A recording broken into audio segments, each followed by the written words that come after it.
cet épisode Focus Carrière, je vous propose de commencer. Ça ne vous offense pas, mesdames? La question qui flatte. Alors, la question qui flatte. L'audit demeure-t-il une voie royale pour des postes de responsabilité en finance? Je t'en prie, Yaya. Ok. Le métier d'audit implique à la fois une bonne technicité et à la fois des compétences managériales.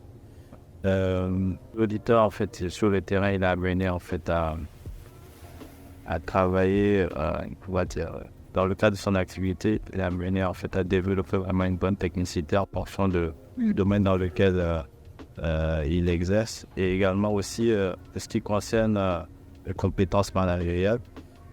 Il est amené à gérer le temps. Il a également aussi des équipes à gérer, si c'est un manager. Donc, de par ces éléments en question, facilement, il peut se retrouver dans des postes de responsabilité en finance. Pourquoi? Parce que il y a la gestion du stress qui est cumulée à ces éléments. Il y a la technicité qui est un élément très important. Et également, il y a, on va dire, la gestion de l'équipe, qui sont des éléments aussi très importants à souligner. C'est d'ailleurs. Pas au suivant. Alors, je te lance au même mot. Je me lance.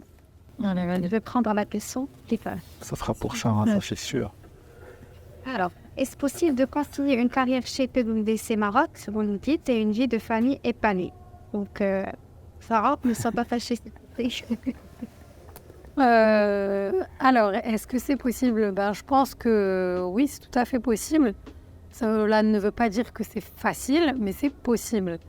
Alors déjà, moi, comme je pense que certains d'entre vous le savent, je suis maman de 2 enfants.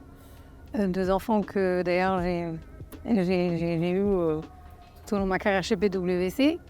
Déjà, je pense que cette question, il faut la voir de 2 manières. Est-ce qu'il est possible de concilier une vie professionnelle et personnelle? Je pense que la réponse est oui. Quand on est dans une démarche active, ça nécessite un certain nombre et surtout une certaine organisation. Et je pense une communication franche et honnête avec ses différents responsables et son management. Mais je pense que quand on allie une bonne organisation avec une communication claire et sincère, je pense qu'il est tout à fait possible de concilier une vie professionnelle et personnelle. Maintenant, s'agissant d'une vie professionnelle ou personnelle épanouie, je pense que ça, par contre, c'est vraiment une entreprise personnelle. L'épanouissement, c'est une démarche active. Je pense que dans n'importe quel métier, si on veut une vie personnelle ou professionnelle épanouie, ça demande quand même un peu d'effort personnel pour essayer d'y arriver, mais ce n'est pas du tout antinomique. Voilà. Bien chanté. Ça vous a donné envie D'avoir des enfants? d'avoir des enfants chez PwC. Ok, who's next? Et Yaya. Moi, j'ai la question de la communauté. Vas-y. Alors, quelles sont les opportunités de mobilité offertes aux collaborateurs chez PwC Maroc? Ça, c'est une question qui nous a été posée par Oussam. Samy, tu peux reprendre la question? Je peux, parce que moi-même j'en ai pu en bénéficier, donc il n'y a aucun souci. En fait, la mobilité, je vais aborder déjà le côté de mobilité en international. Effectivement, au sein de PwC, on peut faire des échanges, donc au sein près de différents bureaux, différents pays. Donc, par exemple, moi, j'étais senior manager chez PwC France, au bureau de Lyon. J'ai intégré PwC Maroc tout récemment, d'ailleurs. Donc, j'ai pu bénéficier de cette opportunité-là. Je sais que chez PwC Maroc, il y a d'autres collaborateurs qui, eux, ont fait l'inverse en faisant un échange chez PwC aux Pays-Bas, dont certains qui y font encore aujourd'hui. Donc, ça dépend en fait des envies, des projets de tout collaborateur. Et la firme permet de, justement, au-delà de concilier la vie pro et vie perso, au sein même de cette vie professionnelle, d'accompagner pour pouvoir la développer ailleurs, au sein du réseau.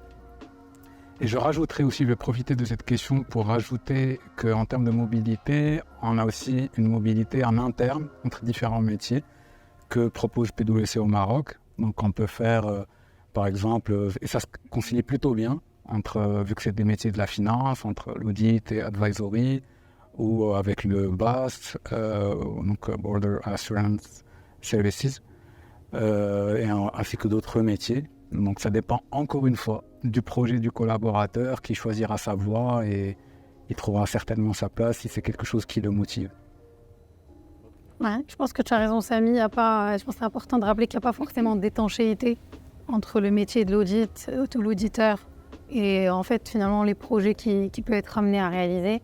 Il y a différents projets. Il y a des projets qui sont effectivement de missions d'audit légal, de commissariat aux comptes, et il y a d'autres missions qui sont plus de l'ordre de, je dirais, qui rentrent plus dans la sphère du conseil, mais qui requièrent en fait une base solide et une compétence d'audit qui effectivement est aujourd'hui qui est englobée par notre ligne de service, donc Border Assurance Services, le BAS. Et c'est finalement une opportunité pour chaque auditeur qui puisse faire de l'audit légal, mais également se renouveler sur d'autres projets, d'autres missions, voilà, dans une forme de relation client qui est un peu différente, parce que là, on aurait plus un rôle de conseil, un partenaire, et c'est important. Moi, j'ai eu l'occasion d'en bénéficier pendant ma carrière aussi, de faire ce type de projet, et je pense que ça fait partie des éléments qui font qu'on ne se lasse pas, et qu'on apprend tous les jours et qu'on ne s'ennuie pas. Et qui sont différenciants. Exact. Et que ça permet d'évoluer. Effectivement, aussi.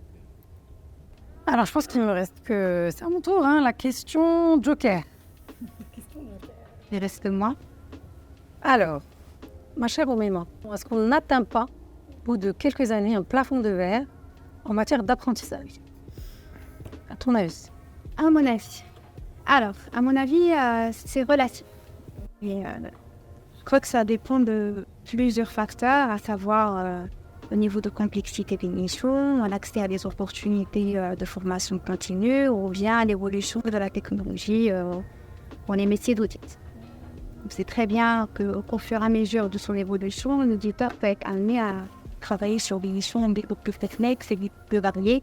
Donc ça lui offre en fait une opportunité d'apprentissage parce que chaque mission elle a ses propres en fait défis et exigences.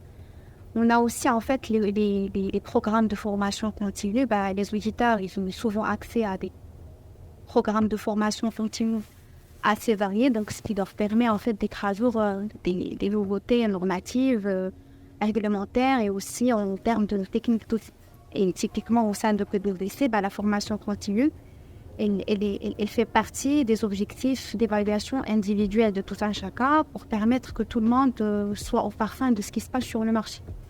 Après, on a parlé tout à l'heure, Yaya, on a en fait l'évolution de la technologie. Maintenant, on a commencé à intégrer les nouvelles technologies ou bien les technologies émergentes au niveau de nos stratégies d'audit.